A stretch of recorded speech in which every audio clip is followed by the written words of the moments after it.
So one of the questions I'm endlessly fascinated by when it comes to literature and books is the great American novel. It's such an evocative phrase and it carries such weight. It's more than a slogan, it signals ambition, scope, and the desire to say something profound about the American experience. But what exactly is it? And where did the term come from? Why do writers still chase it, and why are we still talking about it? In essence, it's a national myth for America. The term was first coined by literary critic John William de Forest in 1868. Writing in The Nation magazine, he called for a novel that would capture the ordinary emotions and manners of American existence. In essence, a work of fiction that painted the American soul. It was a bold, bold call, and it was made in a bruised and fractured country. The American Civil War had ended just 3 years previously, and America was still in the throes of the Reconstruction era. De Forest believed the US needed a literary monument, something like War and Peace for Russia or Madame Bovary for France. That idea stuck, and more than 150 years later, people continue to chase it. It's worth noting that the great American novel doesn't mean length. It doesn't have to be a massive book. The Great Gatsby is barely 180 pages long, but every one of those pages does what De Forest was talking about, and the book is mentioned in many great American novel lists. Over time, the phrase has become both an aspiration and a critical standard. To write the great American novel is to attempt something sweeping and definitive, a portrait of a nation in a single book. But what makes a novel great? The great American novel does a lot of work. It implies literary excellence, yes, but also a cultural reach and impact. These are books that bottle the spirit of the age. Something we could read in 50 or 100 years' time and still understand something vital about that moment in American life.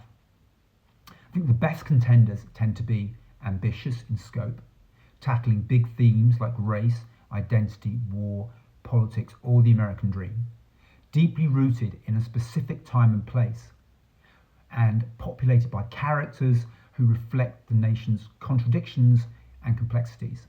They're also written in a style that resonates beyond its era. In short, a great American novel, to be a contender, doesn't just tell us a story. It captures something essential, the great Americanness of it all. America is a vast, contradictory, often chaotic place. It stretches from coast to coast, through deserts, mountains, cities, and endless in-between spaces. The idea of a single book representing the whole country is at once absurd and yet is completely compelling. The US is shaped by reinvention, migration, inequality, and mythology. And the best of the novels in this category claim this mantle wrestle with these tensions: idealism versus disillusionment, individualism versus community, prosperity versus exclusion. It's also important to acknowledge that for decades, the canon of the great American novel was overwhelmingly white and male. That is slowly changing. New voices are expanding the conversation and what it means to be a great American novel, and showing there are many ways to write about America. So do we still need a great American novel then? I mean, yes and no. The phrase may be outdated, but the impulse behind it still resonates. Writers still want to take on the big questions of the age. They want to hold up a mirror to the nation and say, this is who we are or who we were. That said, the idea of a single definitive novel feels less plausible today. America is almost too complex, too diverse, and too fractured. But the desire behind the phrase hasn't gone away. When we ask, what is the great American novel? I think we're really asking, who are we or who are they? And that question isn't going anywhere anytime soon. And neither is the urge to answer it on the page.